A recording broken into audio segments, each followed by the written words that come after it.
Welcome to the Healthcare Hotseat with Tina D. Badham and Lorie D. Owens, where the people who keep healthcare moving and the people who depend on it finally get a seat at the table. Take your seat. The conversation starts now. Welcome to the Healthcare Hotseat. I'm Tina Badham, a registered nurse who has spent years helping individuals and families try to make sense of a system that often feels impossible to navigate. And when I say impossible, I mean that even if you're doing everything right, you still feel like you're missing half of the instructions. And I'm Lorie Owens, healthcare strategist, owner of Healthcare Office Solutions. And today, Tina and I are interviewing each other about one of the biggest frustrations individuals face. Why is it so hard to get clear, consistent information in healthcare? If you have ever tried to understand a bill or find out what your insurance is actually going to cover for you, or really just even get a straight answer from anyone, you already know the feeling that we're talking about. So today we're breaking down why this happens and what individuals can do to protect themselves, to advocate for themselves, and to stay grounded in a system that often feels like it's working against them. Let's start with what we're seeing every single day. The patterns, the confusion, the moments where individuals feel completely overwhelmed before they even get to the real issue. Because the truth is, people are not confused because they're unprepared. They're confused because the system is really unclear. So when people come to you confused, Lorie, or frustrated, what's usually at the root of it?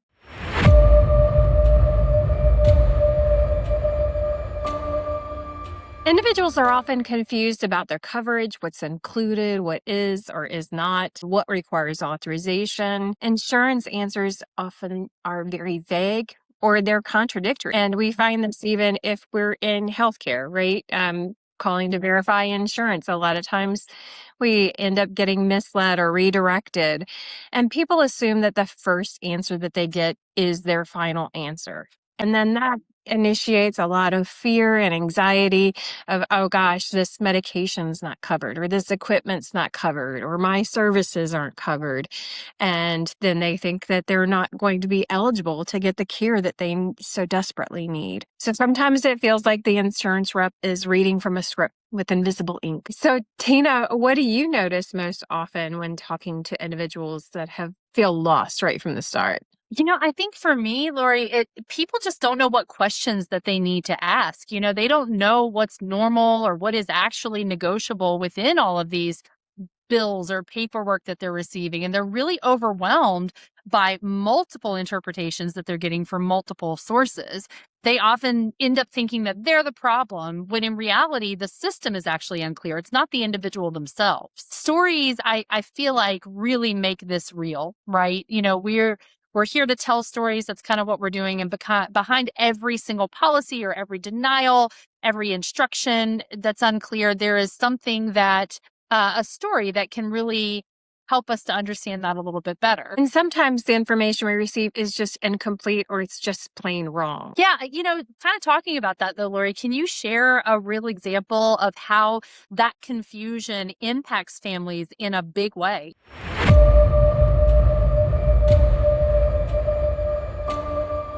So I had family being discharged from the hospital, and they were prescribed an extremely expensive medication. If they were going to a facility, that medication would have had to been provided by the facility. So going from hospital to rehab, they would have had to have that. But instead, this patient was going home, and we found out that the insurance was not going to cover the medication. And of course, that became, very stressful for the entire family, just trying to figure out where to go, where to get it. Then going down the whole rabbit hole of, oh gosh, this medication isn't even in stock. What do we do? And, come to find out, when pressed. So going back to the manufacturer of the drug and saying, hey, we're having a problem getting authorization. We're having a problem getting the meds even here. So what we found was that, one, that manufacturer was willing to help us fight for coverage and ensure that that insurance payer was actually going to pay for the medications. They helped us find avenues to reduce the cost even. So, that was huge for this particular family. And of course, they're near and dear to my heart. So fortunately for them, I was able to be there and help advocate for them. But not everyone has that. And it's super frustrating. It's a really confusing system. And I think your example is a shining light of why we're doing this, right? Like you and I see such a deficit and such a need for people to have their questions answered in a system that's really just not built for us. It's built for the insurance companies. It's built for the setups on that side of it, and not necessarily for those of us that are trying to navigate through the system. So I think that's a really great example. Thank you for sharing that, Lorie. Yeah. So, what kind of stories do you have? I know we're talking about healthcare in general. That could be home health. It could be going to the doctor's office. What really stands out to you, Tina? I think for me, there's a couple of things. And as kind of being a newer clinician myself and having just started doing some work in the hospital, I think I see, unfortunately, a lot of patients that leave the hospital. And although you're telling them all of this information, you're giving them everything in the discharge paperwork and you're discussing that with them, I still feel that there's such a gap in us giving that information and then what they're actually retaining and taking home. And for me, looking at that, there just has to be a better way. I think if you look in a home health industry, and of course, you and I have both worked in this industry for a very long time, and I think we both have seen instances where a lot of patients get really confused because they think, oh, okay, well, the nurse is going to come into the house and they're going to take care of me and we're going to have visits every single day. And the therapist is going to come like 3-4 times a week. And we, especially you and I, know that that's not always the case. These care plans are built for the individuals, but it doesn't always mean daily care. And oftentimes it's not that. But I think there's such a deficit in that information somehow getting trickled to the patient and their families. There's a big misunderstanding. And those kinds of misunderstandings, unfortunately, are extremely common. Families assume that qualified for home health, like when we say those words, they assume that that means that they have full support. And no one explains the limits of the benefits to them. The emotional impact, the fear, the disappointment, the feeling unprepared. I think the system really sets up families with expectations that, the agencies are not able to meet those expectations. And I think a lot of that boils down to communication. So for me, kind of where I see a lot of that stuff, it's in that definite communication. And not only that, but I think too, making sure that these patients that you're caring for know where to go get that information. And as I mentioned, I think that's a big reason why you and I decided to start this podcast, was because we want to be that place for patients and families and caregivers and clinicians and agencies alike. We want to be kind of that one-stop shop of, hey, if you have questions or you don't know where to go, we're here for that. That's what we're here for. That's why we're growing this community and doing these segments, is to try to make this system better from the inside out. 100%. I couldn't have said it better. So let's talk about, why does this confusion keep happening?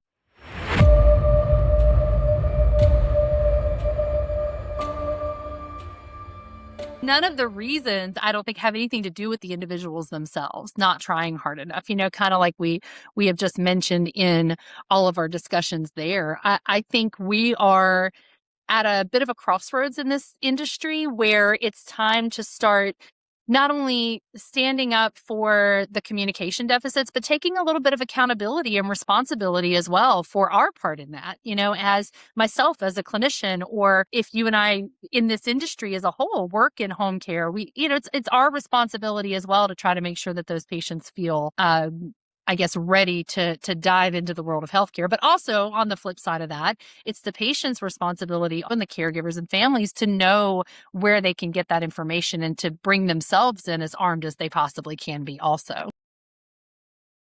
That is so true. And the key word there, responsibility. And it gets left out of a lot of conversations. As adults, we all have responsibility and accountability for the decisions that we make, the communication that we have, making sure that it is clear and understood, especially when it comes to healthcare. These are conversations that just cannot have mishaps like that. Some of the other reasons we see some of this communication breakdown is just people are working in silos. This department doesn't talk to that department. Clinicians don't cross over lines for whatever reason. Constant policy changes. And those policy changes go from whether it is within the organization itself, or we are looking at CMS constantly changing our rules. So I thought someone else had told them was oftentimes what you hear. And that's just not acceptable. Again, it goes back to the responsibility and accountability. If you're not sure 100% that that person is aware, then speak up and say something. Yeah, absolutely. I mean, I think sometimes this industry is almost like a group project where everybody's trying, but no one seems to be reading from the same outline, right? I think that's where we end up. Like we're all trying for the same goal, but we all seem to be pulling from different places. And I think you said it best. Like your phrasing there, silo, is a perfect description of that. And I think we're all guilty of it. I myself, I mean, I know just working through daily work, I tend to get into my own place and I don't necessarily think about the external pieces of that and how that's affecting other teams or other people. And I think we're all guilty of that to a certain extent. So it's recognizing that, taking that accountability, and then rectifying it. That's really kind of where we stand with that. And then those consequences do ripple through families and caregivers, clinicians. It just does not go away. No, absolutely. And I think that really everything that you've talked about there tells us really where the breakdown is in home care, right? And not just home care, but healthcare in general. I don't think that we really think enough about the pressure that's on every single person within that, from the patient to the doctors to the agencies that are in there. I just don't think we actually really think deep down about how that affects every single piece of the puzzle. And we also know that this really isn't just inconvenient, right? It is harmful. Confusion in healthcare, and you know this as well as I do, Lorie, it has real consequences. Everything from delayed care, unsafe home situations, the caregiver burnout, financial strain, and basic loss of trust in the entire system, right? I mean, you could probably go on and on. That frustrates. Yes.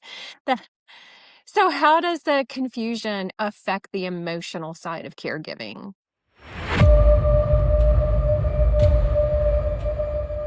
It's such a difficult place, I think, as well, because we are, as clinicians, I think that we take a lot of that burden on ourselves. We carry a lot of that home with us when we leave. I mean, I know when I leave the hospital, I take a lot of that blame and that guilt for myself. So we really tend to blame ourselves. And in that, I think that there is a point where, because the individual, let's take a patient, for instance, maybe they don't have a good understanding about something, that individual becomes so burdened by feeling that responsibility that they just stop asking questions in general, or the clinicians stop asking questions to their agency if they're not getting the responses that they need. And it makes them feel like they're a failure, like they're failing. And the truth is it's not them that's failing. The system itself is actually failing them, whether it's the patients or the clinicians. It really is. It's just a system failure, not a personal failure. So let's talk about solutions, Tina. That's what we always like to bring to the table. So what do you think that individuals can do? Because while the system's flawed, people are not powerless.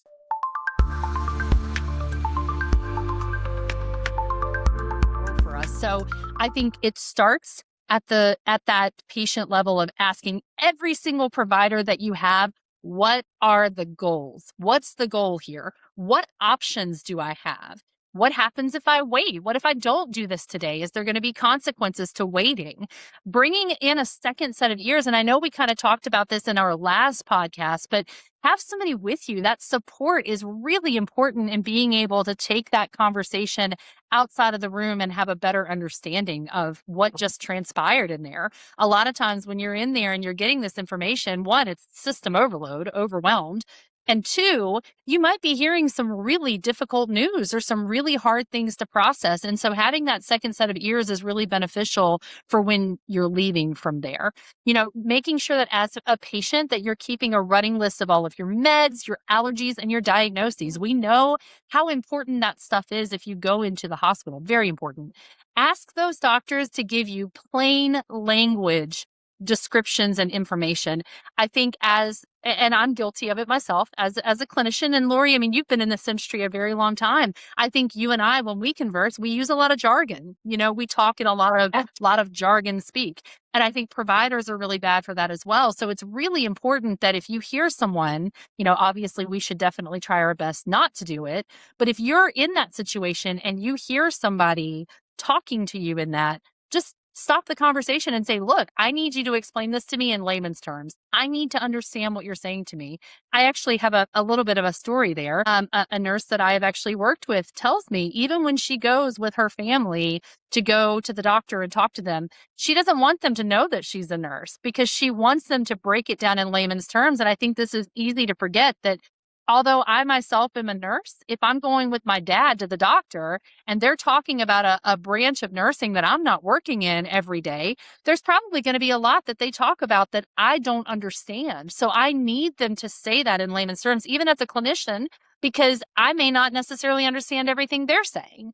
So I think that's important. The other thing is to make sure that you're getting that discharge plan early. We know, and we say this all the time in home health, discharge planning starts at admission.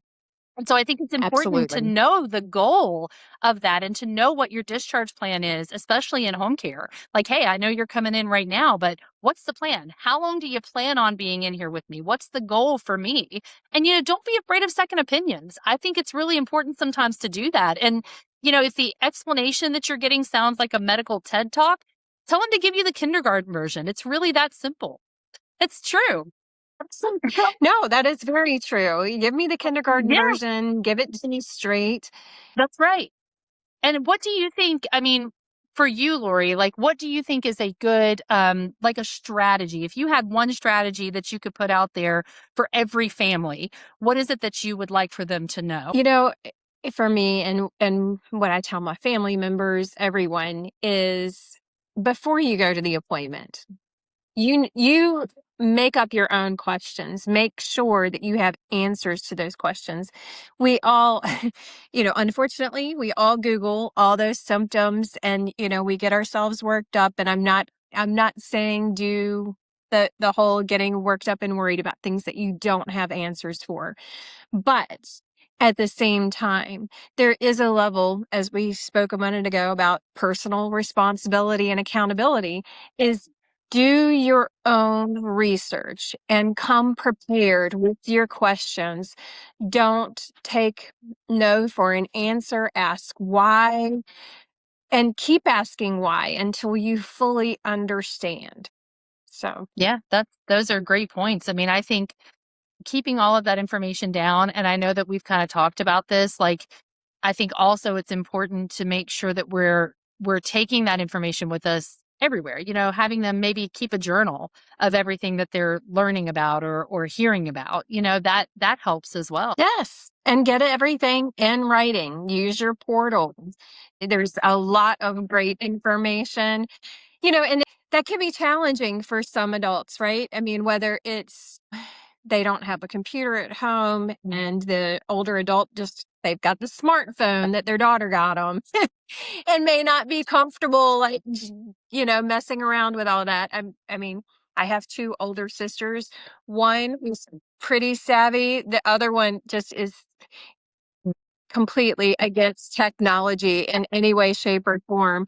And she has to have things written. It has to be in front of her. She's got to be able to read it, touch it, feel it for it to be meaningful to her. And I think that's the other takeaway here is make sure that the communication that you're receiving from your providers, whether it's a home health provider, physician, the hospital, whoever, make sure that you get that education in a format that is meaningful to you. Absolutely. No better way to put that, really. And I think, Lorie, we can't really talk about all of these solutions without talking about change, right? And I don't mean just regular change like we talk about fluidly on the daily. I mean real systemic changes that are going to make an impact. Absolutely. Because individuals themselves should not have to work this hard to get clarity.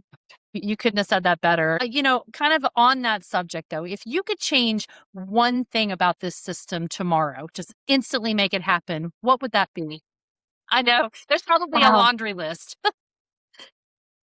Laundry list. And I really don't know that I could pick just one thing. No, really support for clinicians to really educate, not just document in the record. We talk about, in other segments, Tina.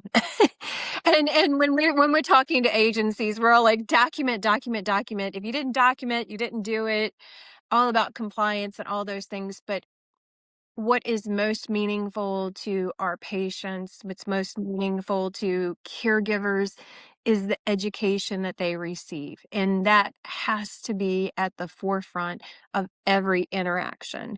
So get out of your silo, get out of, just thinking about the here and now. Look at coordination between the providers and how you are really educating that person. I love it. No, those are great. Yeah. So what would you change make the biggest difference for families? I think transparency. And I know we use that word a lot, but transparency from agencies, from providers, setting real expectations with those patients early, like at the admission, set those expectations out and find, a way to make systems that are built around people and not paperwork. And that's something that we definitely have a really bad habit of doing in this industry is kind of designing everything around the documentation and the paperwork. And I think in some cases that unfortunately is something that we have to do because of some of the red tape that sits out there and that sort of thing. But I think at the heart of it, we have to remember that there is someone there that doesn't necessarily understand that portion of it and just really making it more, like you said, patient focused. I think that's really how we can make the biggest impact for the families and caregivers that need it. Absolutely. So, if you have ever felt lost in the system, we hope that today's conversation helped you feel a little more seen, supported, heard, a little less alone. No one should have to navigate healthcare in the dark. No, and remember, you deserve clear answers, real guidance, and a team that speaks to you like a human being and not a case number. Your questions matter, your voice matters, and you are allowed to ask questions every single step of the way. So if this episode brought you any clarity or comfort, make sure that you share with someone who might need it. Follow our show. Join us on our growing community on social media. We are always looking for more individuals to share their story as well. So please make sure that you're making comments. We'd love to address those in future episodes for better, clearer, more compassionate healthcare. Absolutely. And you can find us, as Lorie kind of mentioned, we're on every major platform out there. I actually just got us uploaded to Spotify the other day, so we're super excited about that. And, when you subscribe, you're never going to miss an episode, an update, or a conversation that Lorie and I are going to have that could truly change the way that you navigate care in the home or outside of the home. But until next time, guys, we want you to always stay curious, stay informed, and stay in the hot seat.